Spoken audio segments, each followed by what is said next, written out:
Hey, what's up, everybody? This is Charles Sabansi. I want to welcome you guys to another episode of the Dreamerspro Show, where we cover everything from sports, hot topics, classic debates, entertainment, and when we give you guys a fresh perspective on things and how we see them. And today we got one hell of a show for you guys. But before we get into it, please make sure you like the video and subscribe to the channel. Let's talk about Deion Sanders. Let's talk about some damn Deion Sanders. You know, obviously we know Deion Sanders, primetime, one of the greatest football players of all time, big personality guy. But I'm noticing something with Deion Sanders, and this could just be me. I could be 100% wrong. This is just my view. You guys can let me know what you think. I'm noticing a similar effect. I'm noticing a similarity between Deion Sanders and Shannon Sharpe. Here's what I'm talking about. Shannon Sharpe, like Deion Sanders, was a former football player, played in the NFL, Hall of Famer. We got this. But nowadays, Shannon is known more for being a television personality and a guy that talks sports than he was as an NFL player. That's what even Shannon Sharpe has said at times. Like, people walk up to him because of the show, not because they didn't even realize this guy played in the NFL. Well, in the case of Deion Sanders is being talked about more today for what he's doing with this Colorado team than what he did as an NFL player. It's a very, very interesting thing, and it shows you how a career change can really revitalize your public image and your popularity. I mean, it's like a second career for these guys. Really, think about this. Deion Sanders signed a 5-year deal with this team where they're paying him $29.5 million. $29.5 million. I mean, back in the day, that's like an NFL contract. And you know he's only going to get bigger. Some people are even suggesting that maybe we may see Deion Sanders coaching an NFL team in the future. I don't know. But to me, it's just amazing how this is happening, right? How it's happening. Now, speaking of that, if you know anything about Deion Sanders, you know that he's a very outspoken gentleman. He's one of those people that if you doubt him and he proves you wrong, he's going to let you know. He's not one of those people like, I'm going to take the higher road. You're like, nah, you was the one talking, and I'm going to let you know that you're wrong for doubting me. That's Deion Sanders in a nutshell, right? That's Deion Sanders in a nutshell. Now, this morning I was doing some research, and I came across an article from Front Office Sports that basically was suggesting that Colorado becomes college football's most expensive ticket. Most expensive ticket. But before we even get into that, there's this drama that's taking place around Deion Sanders, and it's centered on some comments that Colorado State head football coach Jay Norvell made about Deion Sanders recently that I want to get into, and we're going to be reading from USA Today. So basically, this article starts off with the headline, "I'm a grown man. Deion Sanders fires back at Colorado State coach Jay Norvell's glasses remarks." The article continues on. Colorado State head football coach Jay Norvell appeared to criticize Deion Sanders Wednesday when he said on his weekly coaches show that he takes his hat and glasses off when he talks to grown-ups because that's what his mother taught him. By contrast, Sanders often wears a hat, sunglasses, or both at news conferences for interviews or in interviews when appearing on camera as a head coach of Colorado. That's his style. And now Sanders has fired back at Norvell and his team prepares to host Colorado State, which is 0-1 in a game Saturday night in Boulder on ESPN. "I'm a grown man," Sanders said on his weekly coaches show Thursday night in Boulder. "Don't tell me what I'm supposed to wear and what I'm not supposed to wear, please." Norvell's comments came after he said his players have had to do videos with ESPN this week in the build-up to Saturday's game. He said they came away from that with a chip on their shoulder. "They're tired of all of that stuff," Norvell said on the show. "They're really tired of it. And I sat down with ESPN today, and I don't care if they hear it in Boulder. I told them I took off my hat and I took off my glass and I took my glasses off. And I said, when I talk to grown-ups, I take my hat and glasses off. That's what my mother taught me." The CSU fans in the crowd at Norvell's show in Fort Collins then clapped and laughed in support, seeming to know what exactly Norvell was talking about, even if he didn't mention Sanders' name. Norvell also didn't seem to care that he might me playing with fire, making these comments after finishing 1-11 last year. The Buffaloes are 2-0 under Sanders, at least partly because they said they have fed off of the perception that they have been disrespected by the outside world or opposing coach, as was in the case last week's win over Nebraska. And then the article then goes on to say a bunch of other things. So you can see that there's some drama there, but I want to pause that for a second and really get into these numbers that these guys are putting up there and talking about Deion Sanders. So let me get into what this article had to say here. It says, demand for Colorado's Buffaloes tickets continues to surge for Deion Sanders' coach team. The average secondary market ticket price for Colorado home games is now $517, an 11% increase since last week's win over Nebraska. Data provided by Ticket IQ shows that since Colorado's Week 2 win to start 2-0, the Buffs have overtaken Ohio State for the highest average ticket in college football. The Buckeyes now rank second at $512 for home games, knocking them out of the top spot for the first time since the start of the 2020-21 season. Colorado's secondary ticket prices are up 163% since before the start of this season, which began with the Buffs unranked before beating TCU and Nebraska to climb to number 18 on the AP poll. CU prices are up a whopping 327% since the beginning of last season's ticket sales.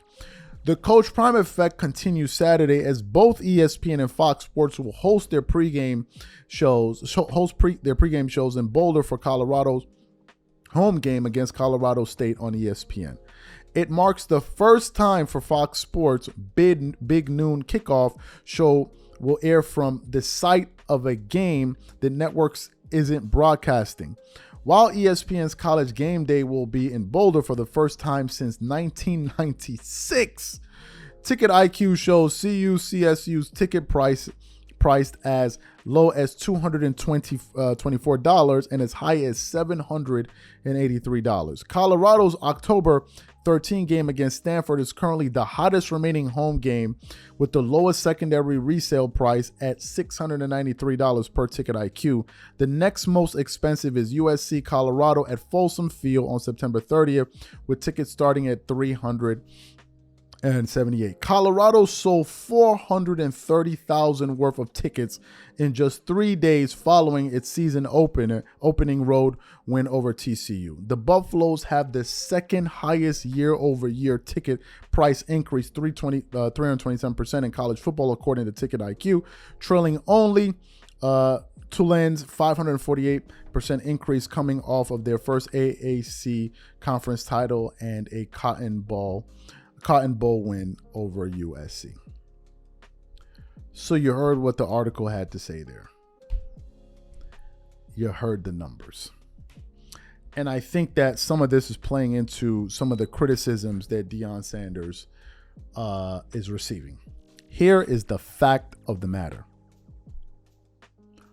When you're unsuccessful, not only does nobody give a damn about you, nobody's even bothered to even talk about you.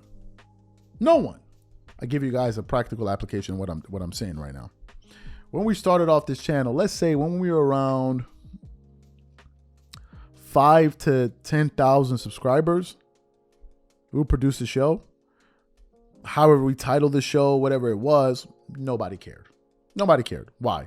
Because number one, the show wasn't really getting that much views at that time. And number two, you're not really making any money, right? No, there's no brands looking to work with you, nothing like that. But the minute you start growing, the minute you start receiving some success, the minute other companies want to collaborate with you, all of a sudden now, you have all of this chatter. All of a sudden, you have all of these haters. You see, when you're not doing well, you don't have any haters because there's nothing for them to hate on. It's like, why would I hate on you? You're not doing anything. But the minute you start doing well for yourself, all of a sudden it brings out these type of people. That's usually how it works for everybody. And I think it's the same case with Deion Sanders. If his football team was unsuccessful, they would not even be talking about him. They wouldn't be.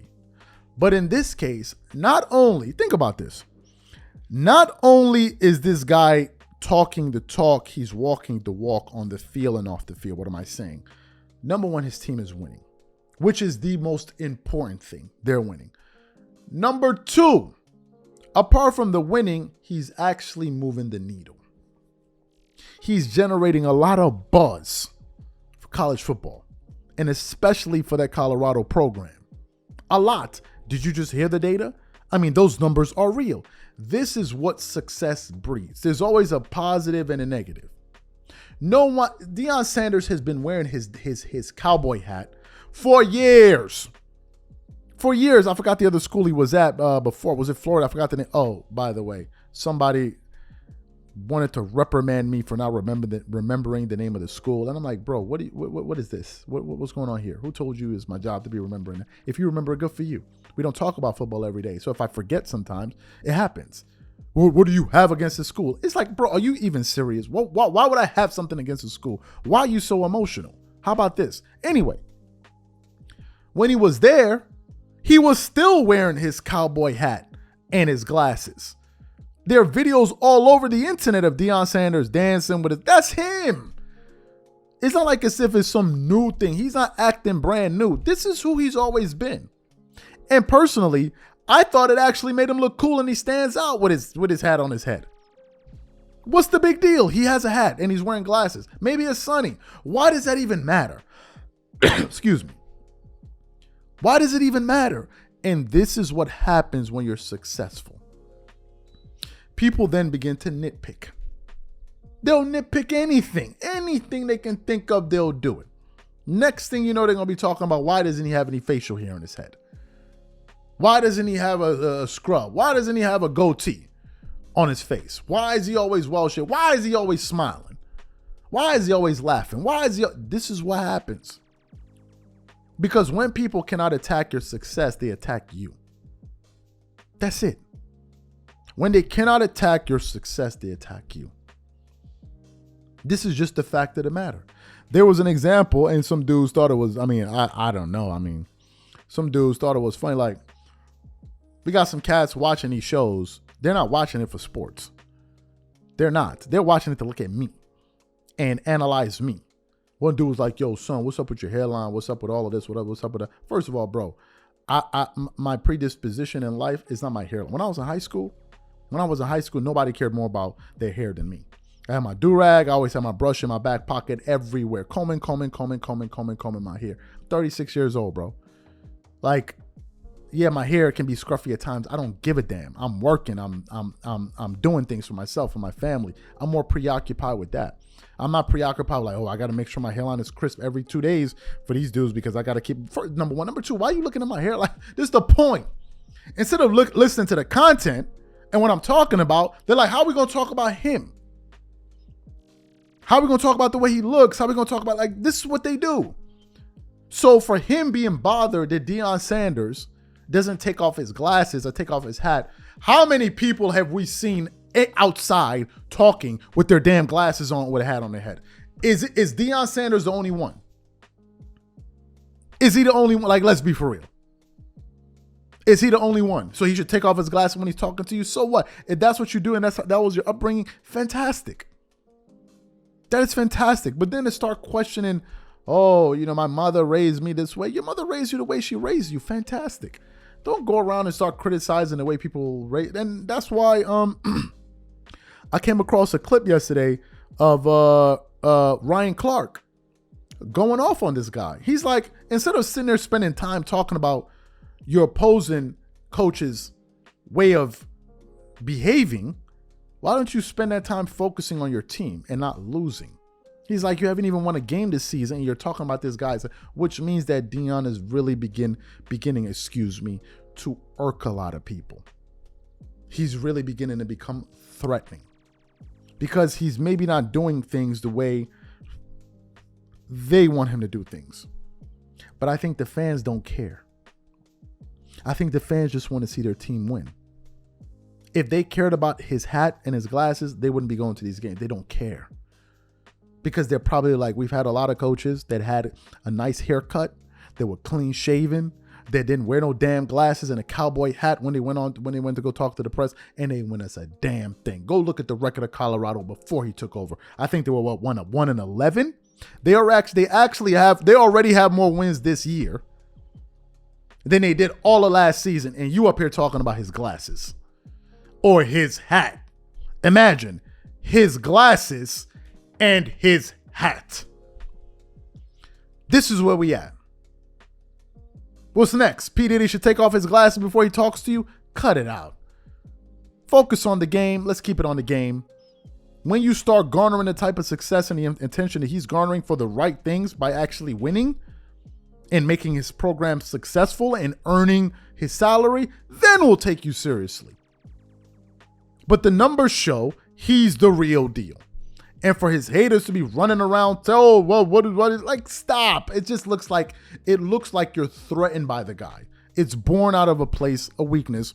And this is what I believe. So what I want to know from you guys is number one, how do you think this game is going to go when these two teams match up? Number two, what do you think about the points that I made in terms of, what the coach had to say? Whatever you guys think, please leave your thoughts and comments in the comment section. Again, if you want today's full show, be sure to check out the Dreamerspro podcast. We have that pinned in the comment section. If you're on iTunes, we got it. If you're on Spotify, we got it.